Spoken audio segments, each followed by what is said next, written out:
नमस्कार साथियों। तो आज है 22 जुलाई 2025। बाजार आज थोड़ा सा वीक, साथ में थोड़ा सा वोलेटाइल भी था, जहां पे निफ्टी 50 क्लोजिंग दिया 25,060 पॉइंट पे, लगभग 0.12% गिरावट के साथ। तो दोस्तों, बहुत सारे टॉपिक्स है, बहुत सारे लेटेस्ट अपडेट है, खास करके डोमेस्टिकली या ग्लोबली। तो उन सब अपडेट्स आगे हम चर्चा करेंगे। बट चलिए, सबसे पहले आज बाजार को जरा एनालिसिस करते हैं। जैसे कि कल रात की 10:30 की वीडियो में आपको मैं क्या कहा था कि देखिए, आज बाजार के लिए ग्रीन सिग्नल मतलब एक अच्छा ओपनिंग हो सकता है, और वैसा हुआ भी। अगर आप देखेंगे लास्ट डे क्लोजिंग जहां पे था उससे काफी ऊपर आज ओपन हुआ था 25,166 पॉइंट पे। उसके बाद अनफॉर्चुनेटली स्लिप कर गया।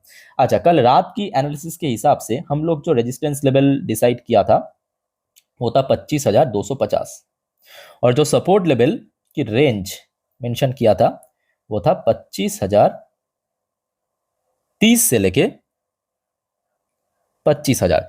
सो ऊपर की तरफ अगर आप देखेंगे आज उतना ऊपर पहुंचा नहीं है, मतलब जहां पे ओपन हुआ 25,166 पॉइंट पे, लगभग उस लेवल के आसपास ही इंटरडे हाई टच किया 25,182 पॉइंट पे। बट नीचे की तरफ जिन सपोर्ट लेवल को हम लोग डिसाइड किए थे कल रात में, वहां पे सपोर्ट मिल गया 25,035 पॉइंट पे, बिकॉज वहां पे हमने देखा था एक इंडिकेटर्स था, राइट? आपको पता होगा शायद। सो इंडिकेटर्स वहां पे था, वहां पे सपोर्ट मिला, और अल्टीमेटली क्लोजिंग भी जस्ट उसके ऊपर दिया, बहुत ऊपर नहीं, 25,060 पॉइंट पे। चलो, एक बात तो सही है कि आज एटलीस्ट कोई लेवल ब्रेक नहीं हुआ, मतलब नीचे की तरफ 25,000 की लेवल ब्रेक नहीं हुआ। अच्छा, अगर हम टेक्निकली बात करें, आज मेनली जो बड़े सेक्टर्स है उसमें थोड़ा सा वीकनेसेस था। जैसे कि बैंक निफ्टी का उठा लीजिए, लास्ट डे इतना बढ़िया रिकवर होने के बाद बैंक निफ्टी आज थोड़ा सा वीक था, और जिसके चलते हमने देखा कि निफ्टी निफ्टी थोड़ा वीक था। इसके अलावा जो बाकी बड़े सेक्टर्स है, जैसे कि आप आईटी सेक्टर्स को उठा लीजिए, अब आईटी सेक्टर में बहुत ज्यादा भी इशू चलेगा, इतना आप जान लीजिए, क्योंकि मुद्दा यूएस की है, तो आईटी सेक्टर थोड़ा स्ट्रगल करेगा। ठीक है, तो आप देखिए आईटी सेक्टर लगभग 0.47% नीचे, बैंक निफ्टी 0.35% नीचे। इसके अलावा फार्मास्यूटिकल सेक्टर, क्योंकि आप समझ सकते हो कि बार बार फार्मास्यूटिकल सेक्टर, कुछ स्पेसिफिक मेटल सेक्टर के ऊपर टैरिफ इंपोज करने का बार बार थ्रेट किया जा रहा है यूएस की तरफ से, तो 1% फार्मास्यूटिकल सेक्टर भी नीचे आ चुका है। निफ्टी फाइनेंशियल सर्विस सेक्टर फिर भी मैं कहूंगा फ्लैट था, और यही वजह है कि आज लेवल ब्रेक नहीं हुआ, याद रखना। और इसके अलावा एफएमसीजी सेक्टर में भी थोड़ा सा वीकनेसेस था, एमएनसी सेक्टर भी वीक था, सर्विस सेक्टर ठीक ठाक था, एनर्जी सेक्टर भी थोड़ा वीक था, रियलिटी सेक्टर भी थोड़ा वीक था। इसके अलावा पीएसयू बैंक तो आज भारी भरकम गिरा, पीएसयू सेक्टर में 1.5% से ज्यादा गिरावट हुआ। बात यह कि पीएसयू सेक्टर मतलब पीएसयू बैंकिंग सेक्टर की बहुत ज्यादा वेटेज नहीं है, तो जिसके कारण इसका कोई इंपैक्ट हमें देखने को नहीं मिला मार्केट में। बाकी पीएससी सेक्टर में भी कुछ कुछ जगह पे थोड़ा कमजोरी था, कुछ कुछ जगह पे ठीक ठाक भी था। कंजप्शन सेक्टर अच्छा था, ऑटो सेक्टर में भी गिरावट हुआ, मेटल सेक्टर भी हल्का फुल्का वीकनेसेस था, मीडिया सेक्टर में भारी गिरावट, और सीपी सेक्टर पॉजिटिव में था। तो ओवरऑल बात करें, आज मेनली जो हेवी वेटेज रखने वाली सेक्टर्स है उसमें थोड़ा सा गिरावट होने के कारण या वीकनेसेस के कारण आज ओवरऑल आज अच्छा ओपनिंग देने के बावजूद भी क्लोजिंग वीकनेसेस के साथ हुआ है। क्लियर हो चुका है? अच्छा, अब एक एक करके चलिए जो टॉपिक्स है आपके साथ मैं शेयर करता हूं। सबसे पहले हम बात करेंगे जो डोमेस्टिक अपडेट है, मतलब भारत सरकार की तरफ से, जैसे कि इस वीडियो को मैं टाइटल में मेंशन किया। तो देखिए, 806 applications approved so far under PLI schemes for 14 sectors. देखिए, पीएलआई स्कीम्स की अगर हम बात करें आज की डेट में, बहुत ज्यादा मैं कहूंगा सक्सेसफुल जो स्कीम्स रहा भारत सरकार द्वारा, पीएलआई स्कीम्स, जिसके तहत बहुत सारे सेक्टर्स को फायदा मिल रहा है। जो कि इसके पहले हमने देखा पीएलआई स्कीम में टोटल 9, याद रखना, पीएलआई स्कीम में पहले टोटल 9 सेक्टर इंक्लूड था। अब रिसेंटली और 5 सेक्टर को इंक्लूड करते हुए टोटल 14 सेक्टर इंक्लूड हो चुका है। और यहाँ पे 806 एप्लीकेशन की मतलब क्या है? 806 ऐसे कंपनीज को जो अप्रूवल, मतलब यहाँ पे एप्लीकेशन भेजा था उसको अप्रूवल मिल गया। भेजा तो और भी ज्यादा है, भेजा लगभग मान लीजिए कि 1,500 2,500 है, पर उसमें से लगभग 806 एप्लीकेशन को भारत सरकार द्वारा अप्रूवल मिला है पीएलआई स्कीम्स के थ्रू। ठीक है? अच्छा, थोड़ा सा नीचे आपको आर्टिकल्स पढ़ के समझा देता हूं कि कौन कौन सी सेक्टर्स है, थोड़ा आप जान लीजिए, क्योंकि इन सेक्टर्स में नेक्स्ट कुछ टाइम पे, मैं आपको ये नहीं कहूंगा कि इमीडिएटली मतलब कल ही, बट लॉन्ग टर्म में बेनिफिट मिल सकता है, बहुत अच्छा ग्रोथ देखने को मिल सकता है। जैसे कि देखिए, द गवर्नमेंट ऑन ट्यूसडे, ये आज अभी का अपडेट है, आज मतलब दोपहर की update, as many as 806 applications have been approved under the production link initiative यानी PLI schemes across 14 sector as on date। अच्छा, न्यू जो 5 सेक्टर से, याद रखना पहले 9 सेक्टर था, अभी 5 सेक्टर एक्स्ट्रा करके ऐड किया। 5 जो न्यू सेक्टर्स है, एक हो गया आपका टेलीकम्युनिकेशन सेक्टर, दूसरा हो गया आपका इलेक्ट्रॉनिक सेक्टर, जिसको लेके काफी चर्चा चल रहा था कि शायद इस पर ऐड किया जा सकता है, फाइनली ऐड कर चुका है। फार्मास्यूटिकल सेक्टर को लेके भी थोड़ा सा मतलब हाँ ना के भीतर मामला चल रहा था, तो फाइनली ऐड कर दिया। इसके अलावा टेक्सटाइल सेक्टर आप देख सकते हो, और इसके अलावा ऑटो सेक्टर के लिए भी थोड़ा सा हाँ ना के भीतर थोड़ा मामला फंसा हुआ था, बट अभी हाँ कर दिया। ठीक है, तो मतलब ये 5 दोस्तों एक्स्ट्रा करके इस बार ऐड हुआ है पीएलआई स्कीम्स के तहत। तो यहाँ पे इन 5 सेक्टर को वो नजर रखिए, नेक्स्ट कुछ सालों में भी आपको इसका इम्पैक्ट देखने को मिल सकता है। देखिए इमीडिएटली यहाँ पे इम्पैक्ट नहीं होगा, बिकॉज ये एक लॉन्ग टर्म बेसिस स्कीम्स है। ठीक है, तो यहाँ पे कितना करोड़ का ये टोटल सरकार द्वारा सपोर्ट मिलेगा, सारे सेक्टर मिला के 1,97,000 करोड़, 1.97 लाख करोड़ की। ठीक है, जो कि India manufacturing capabilities export it was announce इन 2021। तो ये जो स्कीम्स है पहली बार अनाउंस किया था 2021 में, सक्सेसफुल रहा, तो इसको लगातार एक्सटेंड किया जा रहा है। ओके, तो ये दोस्तों हो गया सरकार की तरफ से जो आज ऑफिशियली घोषणा किया है। अब आ जाइए एक और बहुत इंपॉर्टेंट टॉपिक, जो कि रिसेंटली दोस्तों इंसिडेंट ये हुआ है। पहला आप देखिए ये न्यूज का सोर्स क्या है। ये न्यूज का सोर्स है खुद यूएस की सेनेटर जिनका नाम है लिंडसे ग्राहम। इन्होंने कहा we are going to crush your economy. जैसे कि इस वीडियो की सेकेंड टाइटल में मैं मेंशन किया, प्रॉपरली इस चीज को मेंशन किया, we are going to crush your economy. कौन कौन सी देश की इकोनॉमी को क्रश करने की बात हो रहा है? जी हाँ, भारत भी दोस्तों इस लिस्ट में शामिल है। भारत की इकोनॉमी में भी मतलब बोल सकते हो कि भारत को भी यहाँ पे थ्रेट किया है। इसके अलावा चाइना को थ्रेट किया, अब ब्राजील को थ्रेट किया। इसका पीछे कारण क्या है? Over cheap Russian oil threatening to tariff the hell out, properly threat किया। अब आप कहेंगे कि अचानक से क्या हुआ, इसके पहले भी तो थ्रेट किया था, बार बार रिपीट करने की क्या जरूरत है? रिपीट दोस्तों इसीलिए किया जा रहा है, अब ध्यान से समझने की कोशिश कीजिए पूरा का पूरा गेम।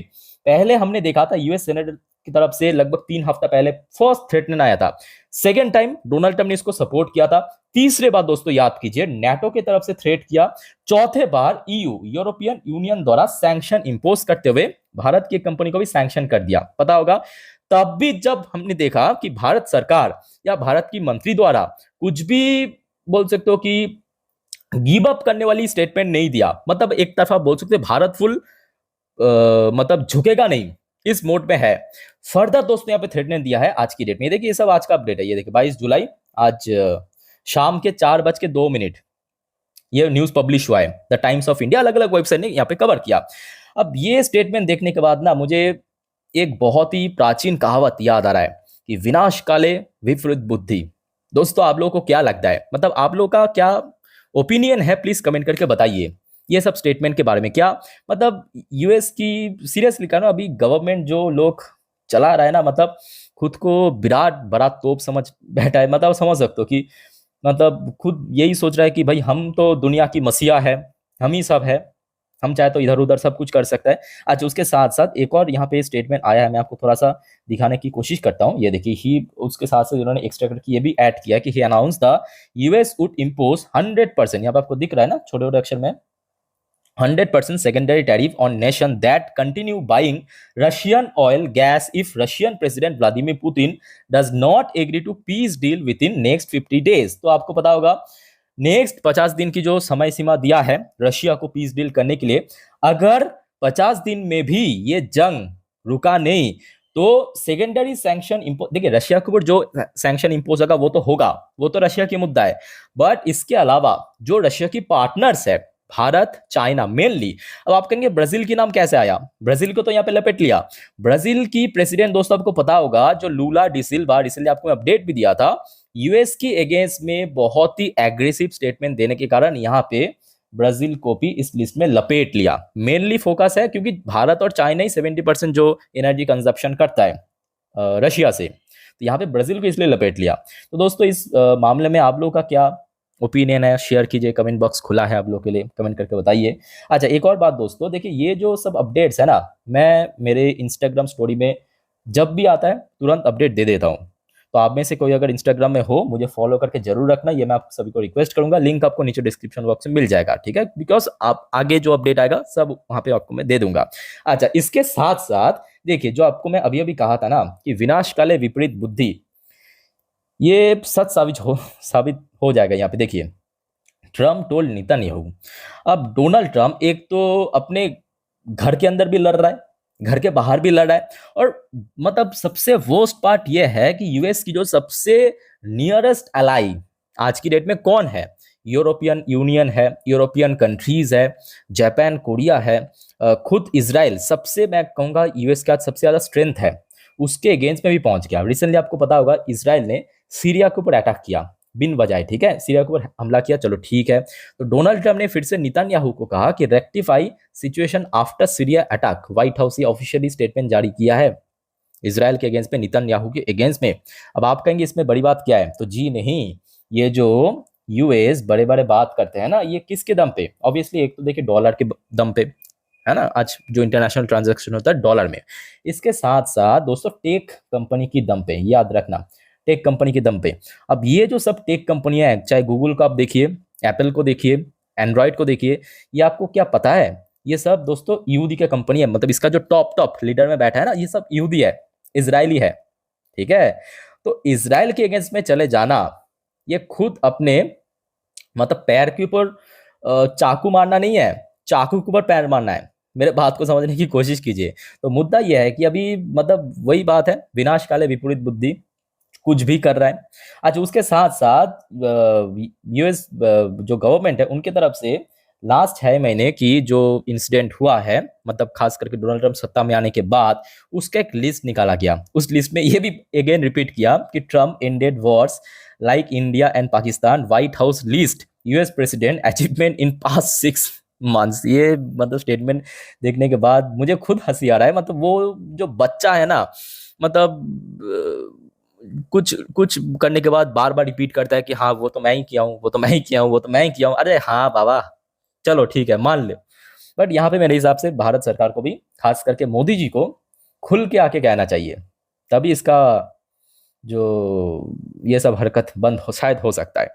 अच्छा, उसके साथ साथ जो अभी आपको मैं कह रहा था कि ये बंदा जो है देश के बाहर तो लड़ रहा है, देश के अंदर भी लड़ रहा है। ये देखिए, याद रखना, कल यानी बुधवार को फेडरल रिजर्व की चेयरमैन की एक बहुत इंपॉर्टेंट स्पीच है, और मोस्ट प्रॉब्ली उस स्पीच में उन्होंने रेजिग्नेशन भी दे सकता है। याद रखना, अगर ऐसा हुआ बहुत ही जल्द, मतलब कल ही आपको मे बी उसका रिएक्शन देखने को मिल जाएगा, अगर सच में ऐसा हो गया। क्योंकि ये एक धारणा है कि, मतलब बोल सकते हो एक्सपेक्टेशन है, ऐसा हो सकता है कि Fed chair Jerome Powell to deliver speech tomorrow, resignation coming से फेडरल हाउसिंग डायरेक्टर, ठीक है। तो ऐसा होने का एक हिंट दिया है, बट एक्चुअली क्या होगा वो आपको कल ही पता चलेगा, याद रखना, ठीक है। सो दोस्तों, अभी माहौल कुछ ऐसा है कि बहुत ही ज्यादा अनसर्टेनिटी, मार्केट में बहुत ज्यादा नर्वसनेस, कभी भी कुछ भी हो सकता है। ओके, सो ऐसे एक मतलब बोल सकते हो कि अस्थितिकर सिचुएशन पे हम लोग खड़े हैं। अच्छा, आगे बढ़ते हैं, नेक्स्ट कुछ अपडेट्स है, फटाफट ले लीजिए। कल रात की 10:30 की वीडियो याद कीजिए, जब मैं रिकॉर्ड कर रहा था तो आपको मैं टाइम भी दिखाया था कि लगभग वहाँ पे 12:45 के आसपास हुआ था। उस टाइम पे तो देखिए डॉ जोन्स बढ़िया चल रहा था, एकदम पॉजिटिव में था।